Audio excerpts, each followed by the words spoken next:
Hidup adalah sebuah perjalanan. Demikian salah seorang guru kehidupan pernah berkata.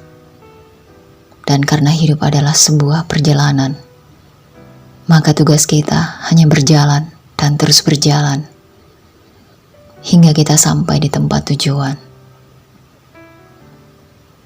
Perjalanan macam apakah kehidupan? Berjalan kemanakah kehidupan kita? Bagaimanakah kita menjalani kehidupan kita?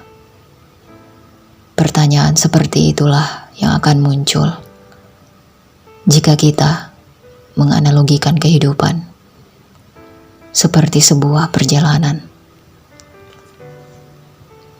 Perjalanan kehidupan kita dimulai dari awal kedatangan kita di dunia ini, keluar dari rahim seorang ibu, dan mulai mendapatkan kasih sayang serta bermacam-macam berkah.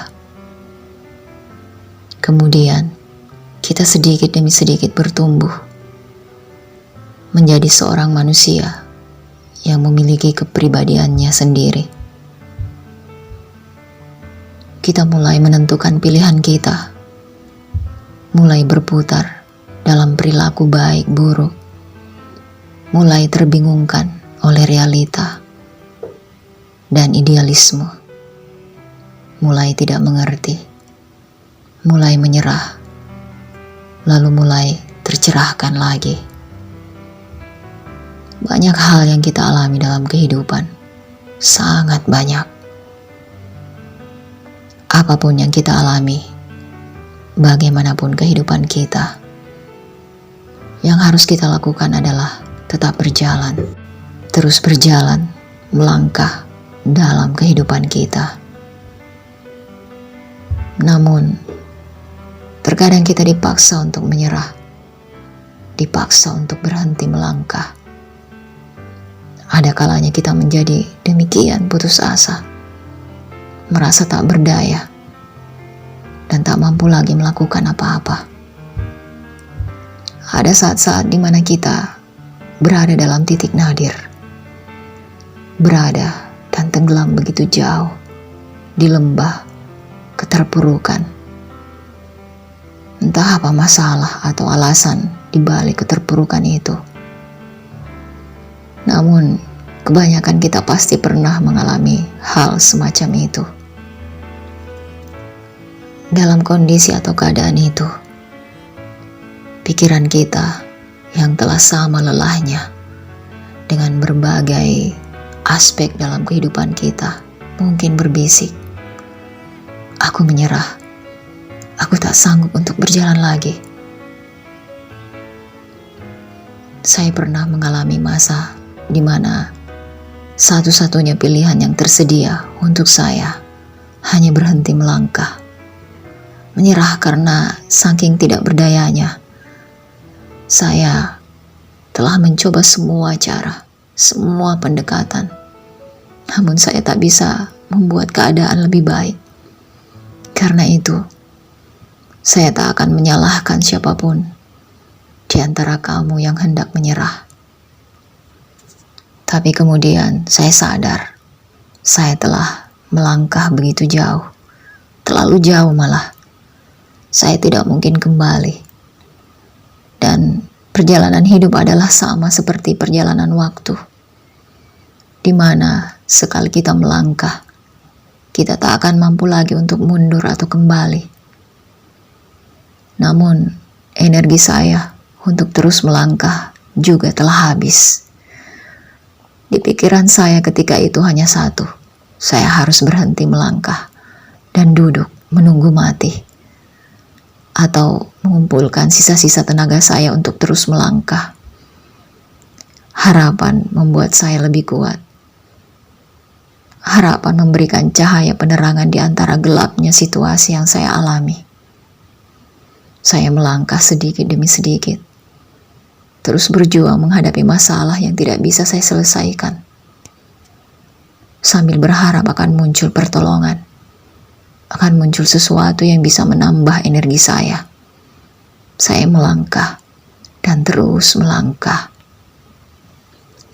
Namun, saya tidak berani mengharapkan keadaan akan benar-benar sama seperti apa yang saya harapkan. Mengharapkan semua tak pernah terjadi, dan mengharapkan yang terjadi adalah apa yang kita inginkan. Pada waktu itu terasa begitu menakutkan. Takut untuk kecewa membuat saya berhenti berharap. Saya hanya menjaga harapan untuk berada dalam proporsi yang sesuai, agar saya bisa terus melangkah tanpa terlalu banyak kecewa. Namun ternyata, setelah melangkah dan terus melangkah sekian lama, saya masih belum sampai di tempat tujuan. Terselesaikannya masalah tersebut. Setiap kali harapan menipis, maka godaan untuk menyerah menjadi makin besar. Dalam perjalanan itu, perjalanan yang menyakitkan itu, saya melupakan satu hal, bahwa bukan tujuannya yang mutlak penting, namun juga bagaimana berjalan, bagaimana menikmati kelelahan dalam perjalanan, bagaimana memanfaatkan segala sumber energi yang tersedia, kaya raya di sekitar kita, yang selama ini saya menutup diri darinya, dan bagaimana menikmati tiap langkah agar tidak terasa sebagai beban. Saya melupakan kebijakan yang tersimpan di balik situasi yang tengah saya alami. Saya hanya cenderung berpikir bahwa perjalanan saya adalah kutukan, beban, dan penderitaan. Padahal dari situasi yang menyesalkan tersebut, saya belajar begitu banyak hal. Bahkan saya menulis sebuah buku melalui serangkaian renungan itu. Tiba-tiba saja, perjalanannya terasa lebih menyenangkan, karena ada hal-hal yang bisa dinikmati dan disyukuri. Meski tujuannya masih jauh, atau mungkin malah sudah dekat, saya masih bisa menikmati perjalanannya. Dan semua ini membuat saya tetap melangkah.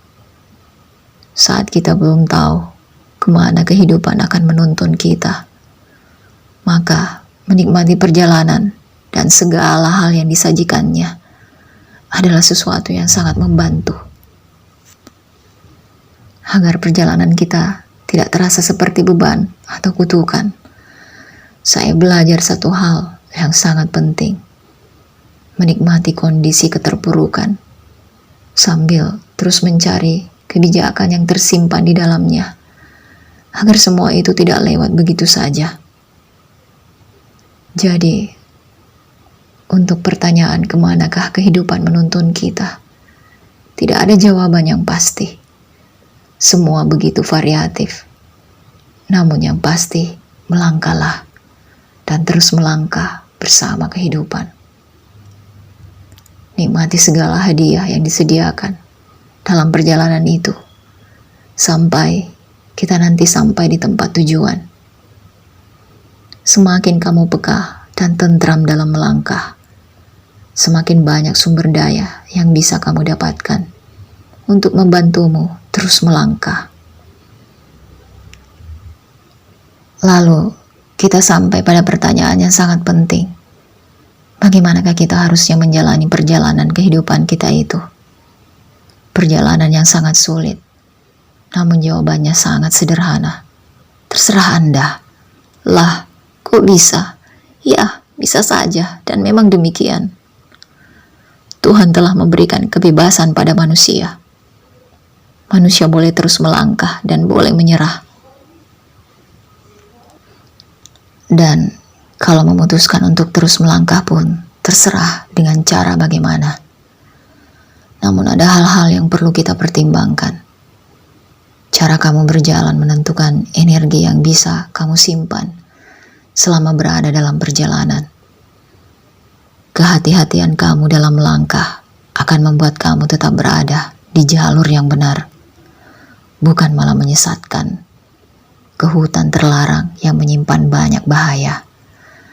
Dan seni kamu dalam menikmati perjalanan tersebut akan sangat menentukan seberapa nikmat dan menyenangkan jadinya perjalanan kehidupan kamu. Jika hidup adalah sebuah perjalanan, maukah kamu tetap melangkah? Saya yakin jawabannya pasti mau. Asalkan kamu tahu bagaimana melangkah dengan benar.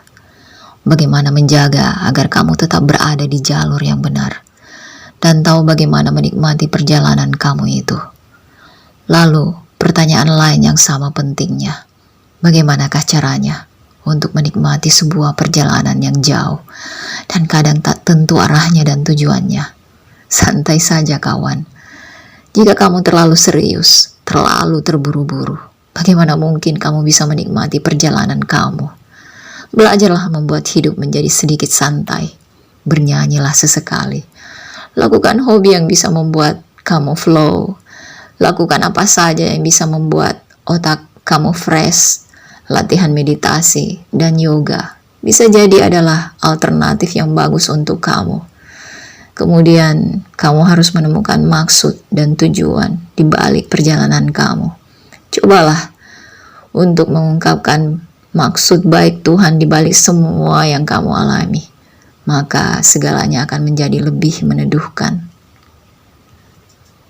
Karena hal yang membuat kita begitu terbebani dalam berbagai situasi yang kita alami adalah ketidakmampuan kita dalam mengungkapkan maksud baik Tuhan di balik semua yang sedang kita alami itu. Lalu kita berprasangka seolah semua yang kita alami adalah tanda kebencian Tuhan dan ketidakberuntungan nasib kita. Jadi teruslah melangkah dengan terus menikmati perjalanan, dengan cara membuat perjalanan jadi santai dan mengungkap maksud baik Tuhan di balik perjalanan yang sering kita tempuh.